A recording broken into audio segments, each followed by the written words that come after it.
poshit. A nuk menduan ata thellë fjalën, Kuranin, apo mos u erdhe atyre diçka që të parëve të tyre të lashtë nuk u pa të ardhur? Apo mos nuk e njohin të dërguarin e vet, Muhammedin, prandaj ata e refuzojnë atë? Apo mos thanë për te se është i çmendur? Jo, por ai ka ardhur me të vërtetën e shumica e tyre e urren të vërtetën. E sikur të përputhej e vërteta me dëshirat e tyre, do të shkatroheshin qiejt e toka dhe çdo gjë që gjendet në to. E megjithatë që në atyre u sollëm me këtë Kuran, famën e tyre, ato u zbrapsën ndaj përkujtimit të vet. A mos u kërkon ti atyre ndonjë shpërblim, po shpërblimi i Zotit tënd është më i miri, pse ai është furnizuesi më i mirë. Ç'është e vërteta, ti i fton ata në rrugë të drejtë. Po ata që nuk e besojnë botën tjetër, i shpangin rrugës së drejtë. Edhe sikur ti mëshironim ata, i dhujtarët, dhe tua kishim larguar fatkeqësit, ata do të vazhdonin të zhyteshin në zhgënjimin e tyre. Ne i sprovuam ata me dënim, po ata nuk ju përyllën Zotit të tyre e as nuk ju drejtuan me lutje. Derisa tua hapim një derë dënimit të ashpër, atëherë ata do të mbesin aty me shpresa të humbura. Ai është që u krijoi të dëgjuarit, të parit dhe të kuptuarit e juaj, sa pak jeni mirënjohës. Dhe ai është që ju krijoi ju në tokë dhe vetëm te ai do të tuboheni. Dhe ai është që jep jetë dhe vdekje dhe vetëm ai bën ndryshimin e natës e të ditës, si nuk e kuptoni. Por ja ata flasin, ashtu si flasin ata para tyre. Ata thanë, pasi të vdesim e të bëhemi dhe e eshtra të kalbur, a do të ringjallemi? Kjo na është premtuar ne edhe prindërve tanë më parë, po kjo nuk është gjë tjetër pos një mit i lashtë. Thuaj, e kujt është toka dhe çdo gjë që ka në të, nëse jeni që e dini? Ata do të thonë, e Allahut, atëherë thuaju, përse pra nuk mendoni? Thuaj, kush është Zoti i 7 qiejve dhe Zoti i Arshit të Madh? Ata do të thonë, Allahu, thuaju, e pse nuk friksoni pra? Thuaj, në dorën e kujt është i tërë pushteti i çdo sendi, dhe ai është që mbron këtë do, e që prej atij nuk mund të ketë të mbrojtur nëse jeni që e dini. Ata do të thonë, në dorë të Allahut, thuaj, e si mashtroni pra? Por jo, ne u asollëm atyre të vërtetën e megjithatë ata jetojnë me gënjeshtra duke adhuruar idhuj. Allahu nuk ka marrë për veten kurfar fëmijë, as nga engjëjt e as nga njerëzit. Nuk ka me të ndonjë Zot tjetër, pse sikur të kishte Zot tjetër, atëherë secili Zot do të veçojë me atë që ka krijuar dhe do të dominonte njëri mbi tjetrin. I lartë, i pastër është Allahu nga ato që i përshkruajnë.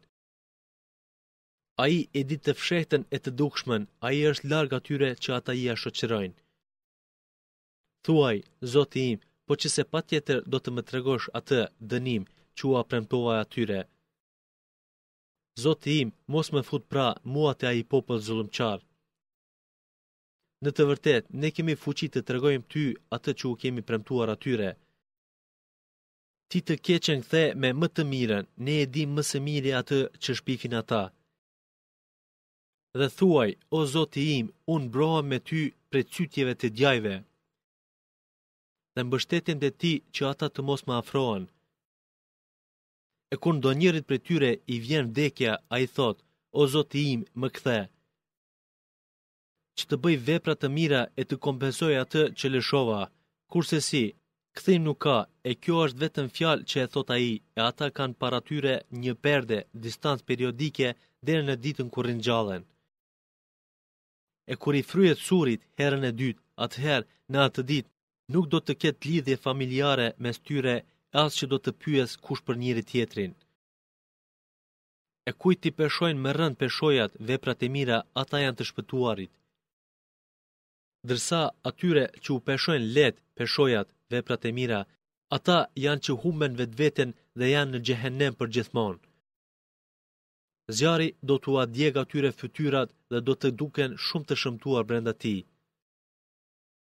Atyre u thuhet, a nuk u janë lexuar juve ajetet e mia e ju nuk i besuat ato? Ata thonë, o Zoti ynë, ne na patën mundur të këqijat, u dhan pas epsheve të dynjas, dhe si të tillë ishin populli humbur. Zoti ynë na nxjerr prej tij, e nëse e gabojmë përsëri, atëherë vërtet jemi mizor. Ai thot, heshni aty e mos më folni. Pse një grup prej robëve të mi than, o Zoti ynë, ne besuam, prandaj na fal dhe na mëshiro, se ti je më i miri i mëshiruesve. E ju i patët tallur ata, sa që ajo tallje bëri që të harronin për kujtimin ndaj meje, madje edhe qeshnit me ta. E unë sot i shpërbleva ata për atë që ishin të durueshëm, ata janë fitimtarët. A i thot, e sa vjet keni kaluar në tokë? Ata thonë, kemi qëndruar një ditë ose një pjesë të ditës, pyetni ata që din numërimin. A i thot, mire keni, si kur ta dishet një mend, pak keni qëndruar. A menduat se ne ju krijuam kot dhe se nuk do të ktheheni ju te ne? I lartë është Allahu, sunduesi i vërtet, nuk ka zot tjetër pos tij, Zoti i Arshit bujar. E kush adhuron me Allahun edhe ndonjë zot tjetër, për të cilën nuk ka kurfar fakti, përgjegjësia e tij është para Zotit të vet, e mohuesit nuk do të shpëtojnë. E ti thuaj, o Zoti im, më fal e më mëshiro, se ti je më mëshiruesi i mëshiruesve. Me emrin e Allahut, mëshiruesit, mëshirbërësit. Kjo është kaptin të cilën ne e shpadhëm dhe ne e bëm detyrim të domosdoshëm, zbatimin e dispozitave që theksohen në të, dhe ne parashtruam në të argumente të qarta në mënyrë që të merrni mësim.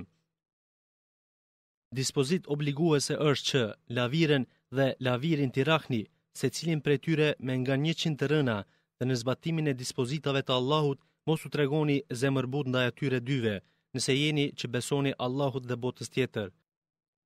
E gjatë zbatimit të ndëshkimit ndaj tyre, le të jenë të pranishëm një numër besimtarësh. Laviri nuk do të duhet të martohej me tjetër kë, pos me ndonjë lavire ose idhujtare. E lavirja me të nuk do të duhet të martohet kush, pos ndonjë lavir o idhujtar. Ajo, kurvëria ose martesa me të, është e ndaluar për besimtarët.